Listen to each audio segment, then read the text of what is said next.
Tonight we're heading into one of the most isolated and heavily guarded regions in America, the Texas border checkpoints, where the desert stretches for miles and the night shift feels endless. But some officers claim the real danger doesn't come from smugglers or criminals, it comes from things they can't explain. A man who walked into the floodlights and vanished. A radio call that came from an empty lane. And a crossing that was captured on camera, but never on exit. These cases were logged, reported, and quietly buried. So dim the lights, stay with me, and let's uncover 3 terrifying encounters from the Texas border that still don't have answers. Night shift at Rig 47. I never believed in ghosts until I took that job on Rig 47 20 miles outside of Midland, Texas. My name is Jake Morrison and I am a roughneck, or at least I was. After what happened out there in the West Texas oil fields, I cannot bring myself to step foot on another rig. Even now, 3 years later, I wake up in cold sweats hearing the screams that came from the drilling floor that night. It was July 2019 when I signed on with Permian Basin Drilling Company. I needed the money badly.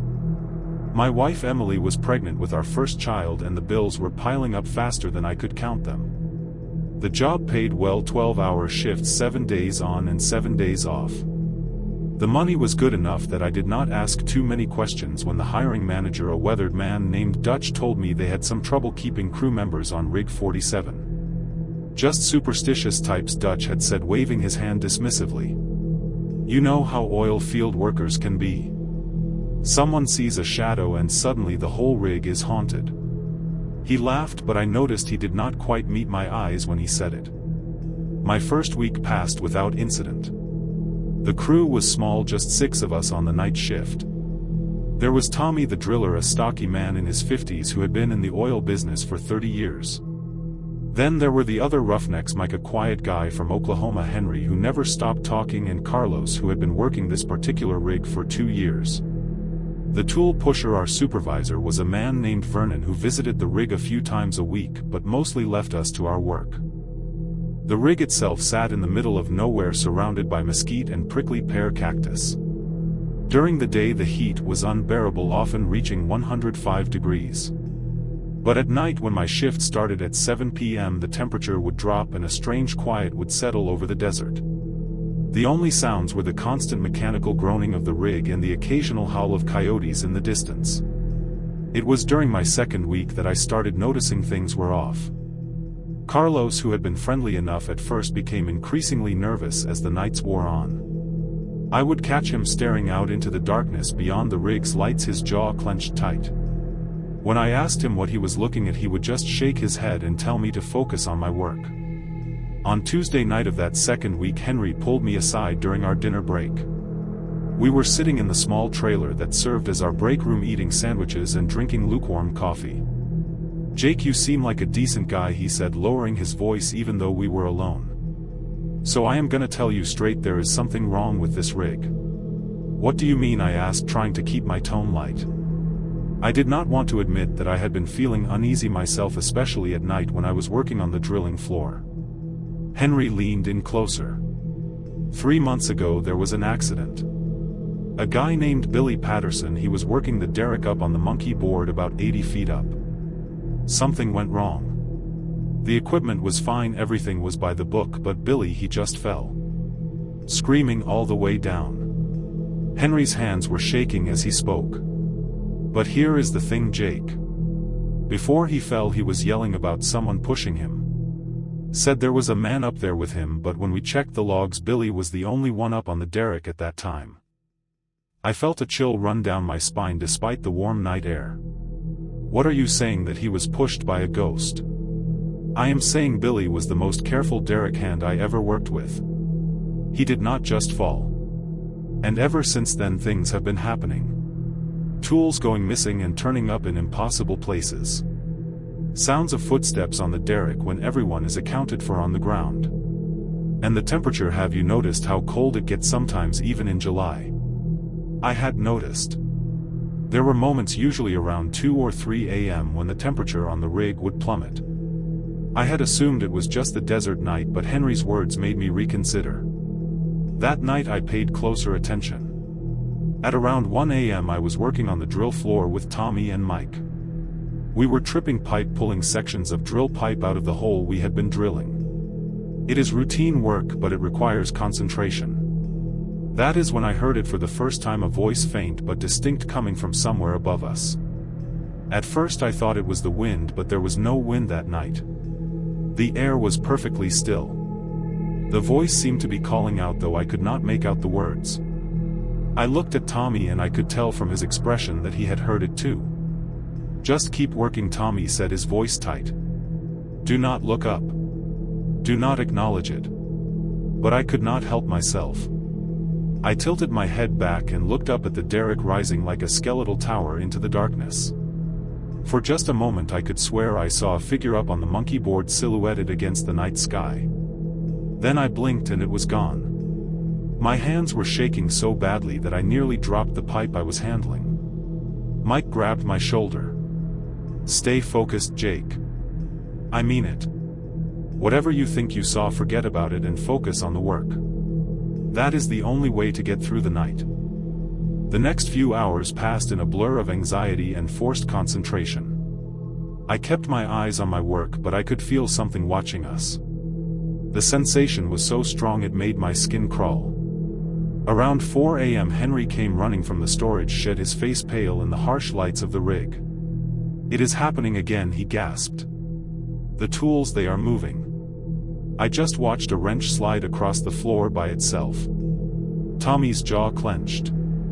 "Everyone to the drilling floor now. We stay together for the rest of the shift." We huddled on the drilling floor, maintaining the minimum operations necessary to keep the rig running. Carlos was muttering prayers in Spanish, and even Tommy, who had seemed unshakable, looked rattled. That is when the temperature dropped so suddenly that I could see my breath misting in the air. The voice came again, louder this time. It was calling a name: "Vernon, Vernon." The sound echoed off the metal structures of the rig, seeming to come from everywhere and nowhere at once. "Jesus Christ," Mike whispered. "That is Billy's voice. I would know it anywhere." Vernon was not on the rig that night, he was back in Midland. But the voice kept calling for him, growing more desperate and angry with each repetition. Then came the sound of footsteps, heavy boots on metal stairs climbing up the derrick. We all heard it. There was no mistaking it. Tommy grabbed the radio. "Vernon, you need to get out here now. I do not care what time it is. We have got a situation." The footsteps reached the monkey board. We could hear them clearly, pacing back and forth on the platform 80 feet above our heads. Then came a sound that I will never forget, a scream filled with rage and anguish, followed by what sounded like something heavy falling. But when we looked up, shining our flashlights into the darkness, there was nothing there. Vernon arrived an hour later, just as the sun was starting to rise. He looked like he had aged 10 years. His face was gray and his hands trembled as he climbed out of his truck. "I need to tell you all something," he said, his voice barely above a whisper. "Something I should have told you a long time ago." We gathered in the brake trailer and Vernon's story came out. Billy Patterson had not just fallen from the derrick. Vernon had been up there with him. They had been arguing about safety violations. Vernon had been cutting corners to meet production quotas, and Billy had threatened to report him. In the heat of the argument, Vernon had shoved Billy. Just once. He had not meant to push him so hard, had not realized how close Billy was to the edge of the platform. "I have been living with it ever since," Vernon said, tears streaming down his weathered face. "I ruled it an accident. Paid off the right people to keep the investigation minimal. But Billy knows. Somehow he knows what I did." The sun was fully up now, and in the morning light the rig looked almost normal. Almost. But I could feel something in the air, a tension like a storm about to break. Vernon stood up and walked toward the derrick. We followed him, though something told me we should not. Vernon climbed the stairs slowly, deliberately, like a man walking to his own execution. When he reached the monkey board, he stood at the edge looking down at us. "Billy," he called out. "Billy, I am sorry. I am so sorry for what I did." For a moment nothing happened. Then the temperature plummeted again, even in the bright morning sunlight. We watched in horror as Vernon's body went rigid. His eyes widened in terror and he started screaming, "No, no, Billy, please." His body jerked backward as if pulled by invisible hands, and then he was falling, tumbling through the air just as Billy must have fallen 3 months before. Vernon died before the ambulance arrived. The official report said he suffered a heart attack and fell from the derrick. But we all knew better. We had all seen his body being pulled back by something we could not see. The company shut down Rig 47 the next day. They claimed it was for a safety review, but they never reopened it. The equipment was eventually dismantled and sold off to other operations. I quit the oil business entirely. The money was not worth it. No amount of money could be worth it. Sometimes late at night I still hear Billy's voice calling out Vernon's name. And I wonder if Vernon's spirit is up there too now on that spectral derrick that exists somewhere between this world and the next, paying for his crime for eternity. I hope I never find out. I hope I never have to set foot on another rig for as long as I live. Emily and I have a daughter now. She is 2 years old and she is the light of my life. I work at a hardware store in town. Safer work even if the pay is not as good. Every time I drive past the empty lot where Rig 47 used to stand, I press down harder on the gas pedal. I do not look. I do not want to see if there is anything still there, any shadow or shape that does not belong. Because deep down I know Billy Patterson is still out there, still waiting, still watching. And I know that what happened to Vernon could happen to anyone who crosses that invisible line between the living and the dead. That is not a line I ever intend to cross again. The third shift at Behar County Morgue. My name is Mike Chen and I am a morgue attendant at the Behar County Medical Examiner's Office in San Antonio. I have worked the graveyard shift, excuse the pun, for 7 years now.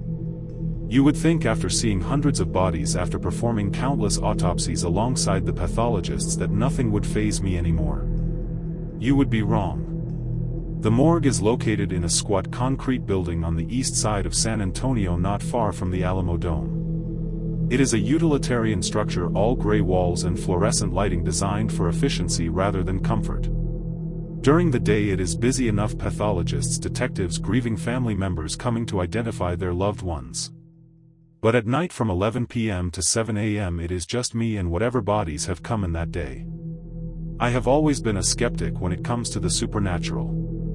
My parents raised me to believe in science and reason.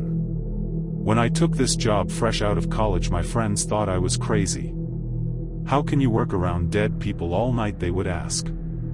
The truth is, it never bothered me. The dead cannot hurt you, I would tell them. It is the living you have to worry about. That changed on a humid night in August during the hottest summer San Antonio had seen in 50 years. The air conditioning in the morgue was struggling to keep up with the heat, and I was alone in the facility except for the 12 bodies in cold storage. 11 of them were routine heart attacks, car accidents, 1 suicide. But the 12th was different. Her name was Isabella Cordova, though I only knew that from the toe tag. She had been found in her apartment 3 days after she died.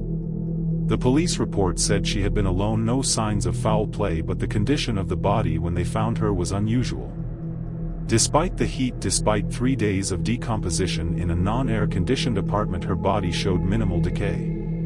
The detectives were baffled, which is why she had been sent to us for a full autopsy. Dr. Ramirez, the night pathologist, had examined her earlier in the evening. I assisted him as I always did. Isabella had been a woman in her late 20s, long black hair, pale skin. The autopsy revealed nothing unusual: no drugs in her system, no signs of trauma, no disease. Her heart had simply stopped. Dr. Ramirez had shaken his head in frustration. Sudden cardiac death in someone this young with no underlying conditions. It happens, but it is rare. Very rare. After Dr. Ramirez left at 10 p.m. I had returned Isabella's body to drawer 7 in the cold storage room. That should have been the end of it. I should have spent the rest of my shift catching up on paperwork and monitoring the security cameras. But at 1:47 a.m. everything changed. I was sitting at my desk in the main office drinking coffee and watching a baseball game on my phone when I heard a sound from the cold storage room. A metallic click like a drawer being opened from the inside. I froze my coffee cup halfway to my lips. The sound came again, definitely from cold storage. My first thought was that one of the drawer latches had malfunctioned. It had happened before, old equipment sometimes fails. But when I checked the monitor showing the cold storage room, everything looked normal. All the drawers were closed, their indicator lights showing green. I should have stayed in the office. Every instinct I had was screaming at me to call building security and let them check it out. But professional pride got the better of me. I was the morgue attendant. This was my domain. I grabbed my flashlight and headed down the corridor toward cold storage. The morgue at night is never truly silent. There is always the hum of the air conditioning, the distant sound of traffic from the street outside, the occasional beep from the monitoring equipment. But as I approached the cold storage room, I realized it was quieter than usual. Too quiet. The normal ambient sound seemed muffled, as if I had stepped into a soundproof chamber. The cold storage room was kept at a constant 38 degrees Fahrenheit. When I opened the door, the temperature difference hit me immediately, raising goosebumps on my arms. The room was small, maybe 15 by 20 feet, with 12 drawer-style refrigeration units built into the walls. The fluorescent lights flickered slightly. They had been doing that for weeks, and maintenance kept saying they would fix them. Everything looked normal. All 12 drawers were closed and locked. But the temperature felt wrong. Even for a cold storage room, it was too cold. I could see my breath misting in the air, something that had never happened before, even in this room. And there was a smell, not the usual antiseptic and formaldehyde smell of the morgue, but something else. Flowers. Specifically roses. I moved down the row of drawers, checking each one. When I reached drawer 7, Isabella's drawer, I stopped. The indicator light was green, showing the drawer was closed and locked. But the metal surface of the drawer was covered in condensation, water droplets forming intricate patterns that almost looked deliberate. Like someone had drawn on the surface with their finger. I leaned closer, trying to make sense of the patterns. That is when I heard it, a voice, soft and feminine, coming from inside the drawer. "Help me." The words were barely audible but unmistakable. Every hair on my body stood on end. This was not possible. I had assisted with Isabella's autopsy myself. I had seen her lifeless body, confirmed the lack of vital signs, helped Dr. Ramirez make the incision. She was dead, completely, irrevocably dead. But the voice came again, slightly louder this time. "Please help me." My hands shaking, I reached for the drawer handle. I knew I should not open it. Every rational part of my brain was screaming at me to leave the room, to call someone, to do anything but open that drawer. But I could not stop myself. The drawer slid open smoothly on its rails, the body bag coming into view. The bag was still zipped, the tag still attached. But it was moving. Not much, just a slight shift, as if the body inside was breathing. As if Isabella Cordova's dead lungs were somehow drawing air. I stumbled backward, my flashlight clattering to the floor. The fluorescent lights above me flickered more violently, and for just a moment they went out completely. In that darkness I heard the sound of a zipper being slowly opened from the inside. When the lights came back on a second later, the body bag was still closed. But standing in the corner of the room between drawer 3 and drawer 4 was a figure. A woman in a white dress, long black hair hanging over her face, bare feet on the cold tile floor. Isabella. I wanted to scream, to run, but my body would not obey. I was paralyzed, watching as she raised her head. Her face was pale, her lips blue, her eyes sunken, the face of a corpse. But those eyes were looking at me, seeing me. She opened her mouth, and when she spoke, her voice echoed strangely in the small room. "I am not dead," she said. "I was never dead. He buried me alive." The room seemed to tilt around me. "That is not possible," I managed to choke out. "I saw the autopsy." "You were." "Not me," Isabella interrupted. Her form flickered like a bad television signal. "My body is dead. But he killed me before. 3 months before. He drugged me, buried me in the desert. I clawed at the coffin lid until my fingers bled. I screamed until my voice gave out. And then I died alone in the dark, buried alive. Tears were streaming down her ghostly face now. This body, the one you autopsied, this is just the shell he left behind. He poisoned me slowly, made it look like natural causes. But I need you to know the truth. I need someone to know what he did to me. Who? I asked. Who did this to you? Thomas Cordova. My husband. He has another woman. He wanted my life insurance money. He planned it all so carefully. In the desert off Highway 90, 30 miles west of the city, GPS coordinates 29.4246 north, 99.0513 west. That is where my real body is. That is where the truth is buried. Before I could respond, Isabella's spirit vanished completely. The lights stopped flickering. The temperature in the room returned to normal. I was alone with 12 closed drawers and the fading smell of roses. I did not sleep that night. As soon as my shift ended at 7 a.m., I called the detective who had handled Isabella's case. He was skeptical at first, of course he was. A ghost told you where to find evidence. But I gave him the coordinates anyway. 2 days later, Detective Martinez called me back. His voice was shaken. Mike, we found her. Or rather, we found a body buried at those coordinates you gave us. Female, late 20s, evidence of being buried alive. The body had been there for about 3 months. We are running DNA tests, but how did you know? I told him I had received an anonymous tip. I could not tell him the truth. Who would believe me? But the evidence was there. Soil samples under the fingernails of the buried body matched soil found at Thomas Cordova's family ranch.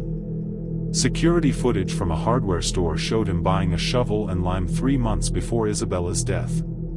Forensic accountants found he had taken out a $2 million life insurance policy on her 6 months before she died.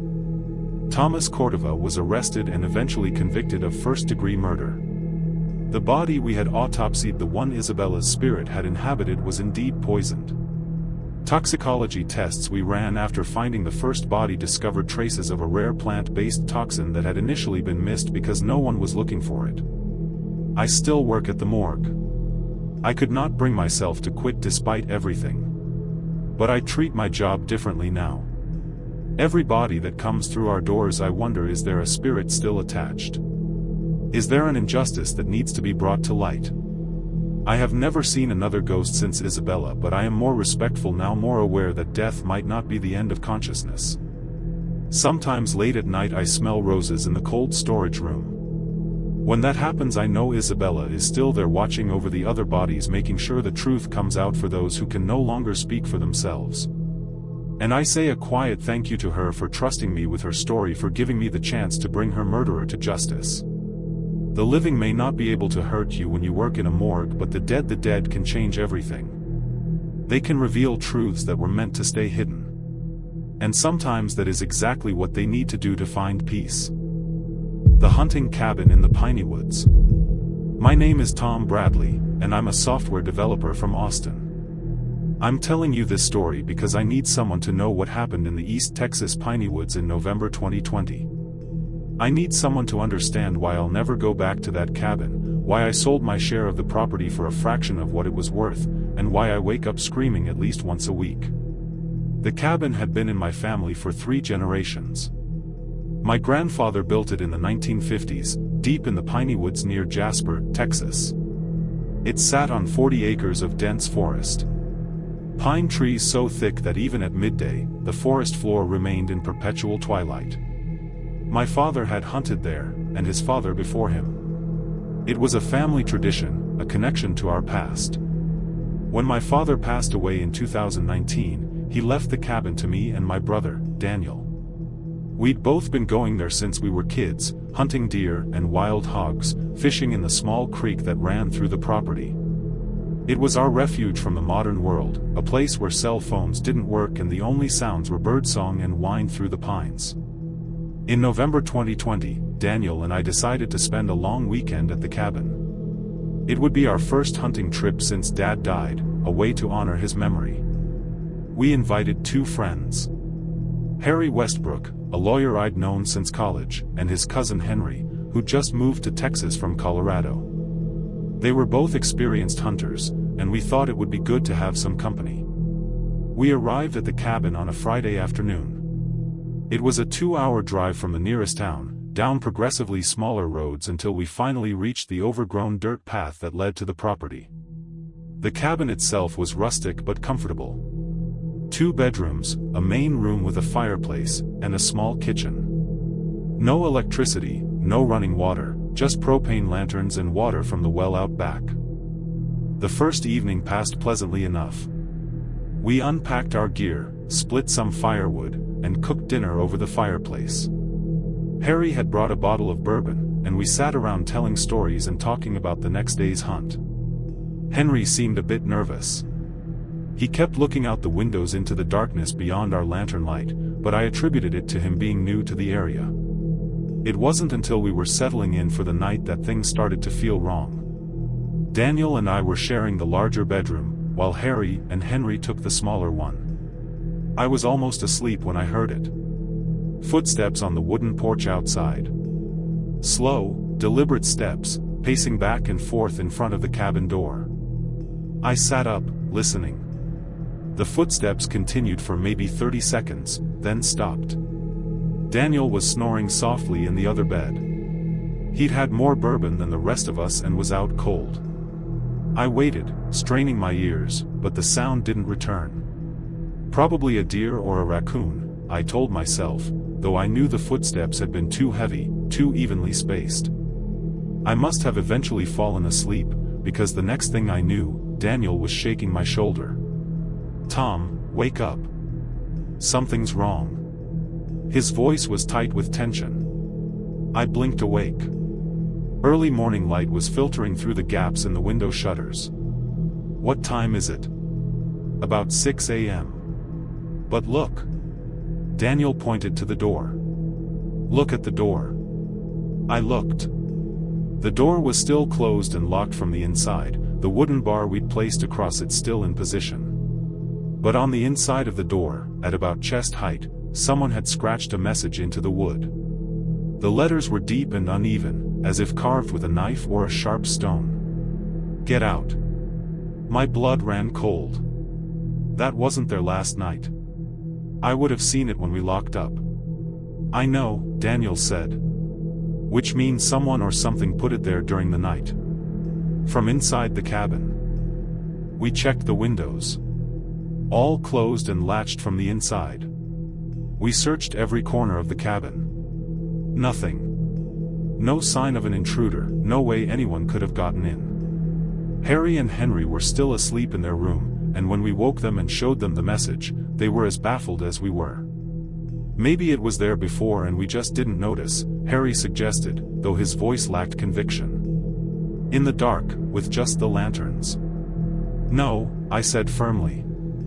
"I checked that door before bed. I always do. That message wasn't there." Henry was pale. "Maybe we should listen to it. Maybe we should pack up and go home."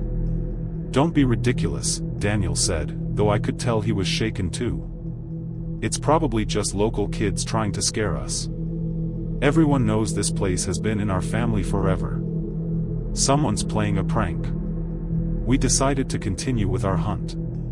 In the daylight, surrounded by the familiar forest, it was easy to dismiss the night's events as a prank or a trick of perception. We split into 2 groups. Daniel and Harry heading north toward the creek, while Henry and I went south toward the old deer stand. The forest was beautiful that morning. Sunlight filtered through the pine needles, creating patterns of light and shadow on the forest floor. We walked in silence, watching for signs of game. It wasn't until about 10 a.m. that I realized something was off. "Henry," I whispered, stopping in my tracks. "Do you notice anything strange?" He looked around, frowning. "Like what?"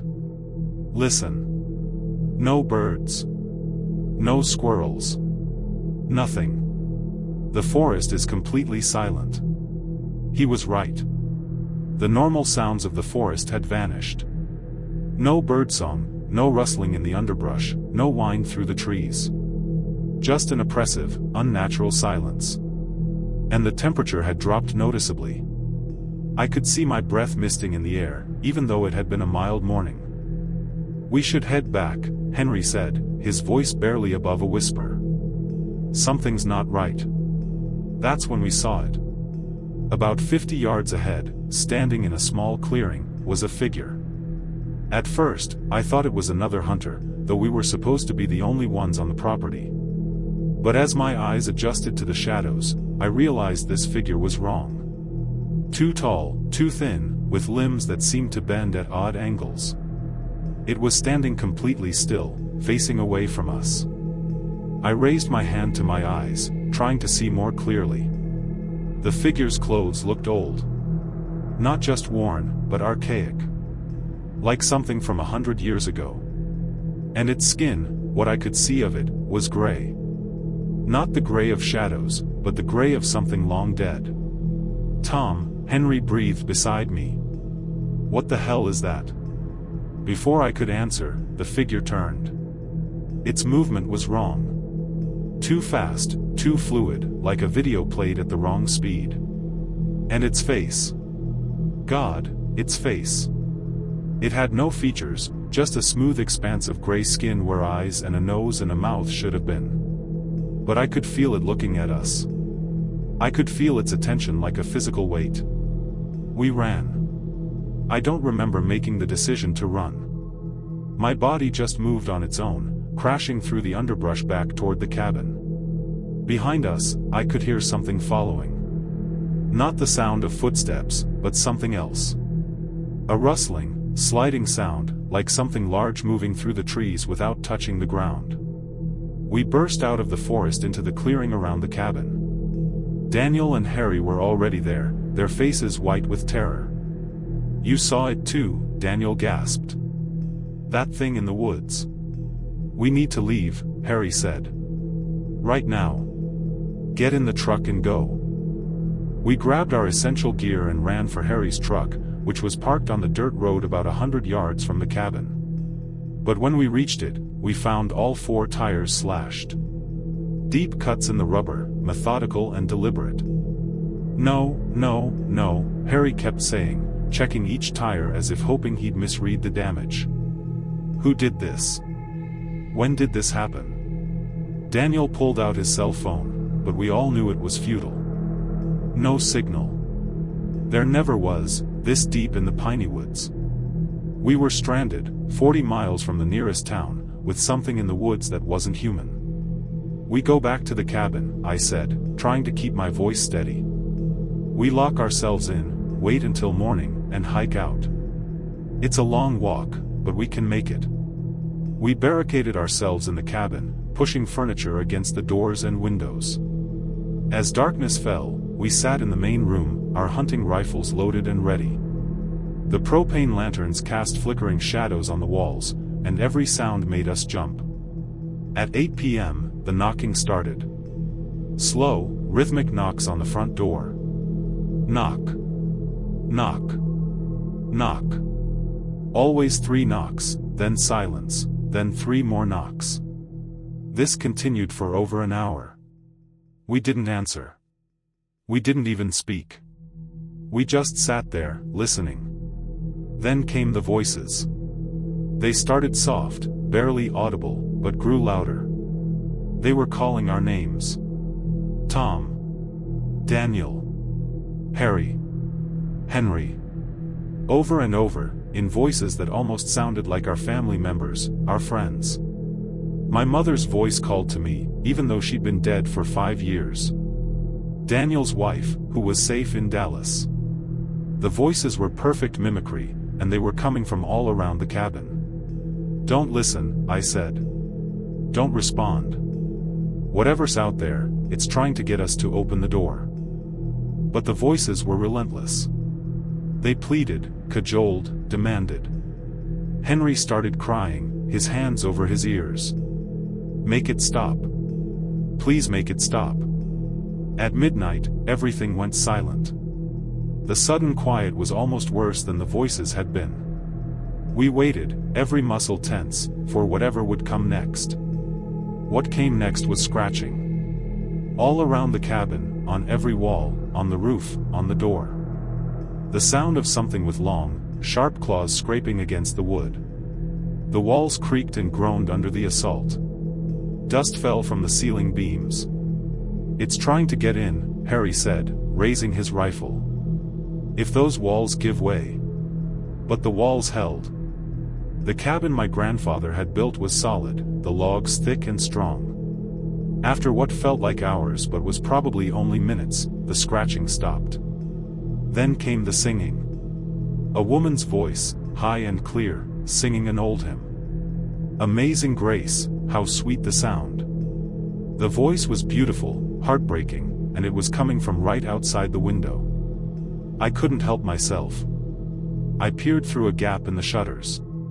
Standing in the clearing, illuminated by moonlight, was a woman in a long white dress. Her back was to me, and she was swaying slightly as she sang. Her hair was long and dark, hanging down to her waist. For just a moment, she looked normal, human. Then she turned around. Her face was rotted, half the flesh gone, exposing bone and teeth in a permanent grin. But her eyes were alive, burning with an intelligence and malice that was terrifying. She looked directly at me, directly through the shutters, and smiled. "That saved a wretch like me," she sang, her voice never wavering despite her ruined mouth. "I once was lost, but now am found, was blind, but now I see." I stumbled back from the window, my heart hammering. "Don't look," I told the others. "Whatever you do, don't look outside." The singing continued for another hour. Then it too stopped, and we were left in silence again. None of us slept. We sat there, weapons ready, waiting for dawn. As the first light of morning touched the windows, Daniel spoke for the first time in hours. "My grandfather used to tell a story about this land. I never believed it. Thought it was just a scary tale to tell around the campfire." "What story?" I asked. "Before grandfather bought this property, it belonged to a man named Silas Blackwood.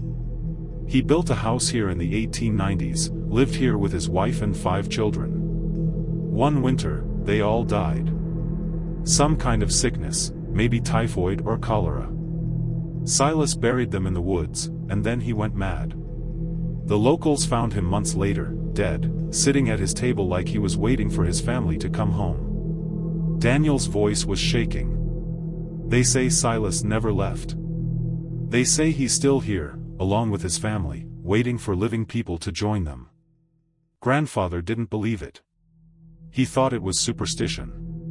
But after he built the cabin, strange things started happening. Tools would go missing. He'd hear voices in the woods. Once, he saw a woman in a white dress standing in the trees. After that, he never came here alone. He always brought family, thinking maybe the presence of living kin would keep the dead at bay. "Why didn't you tell me this before?" I demanded.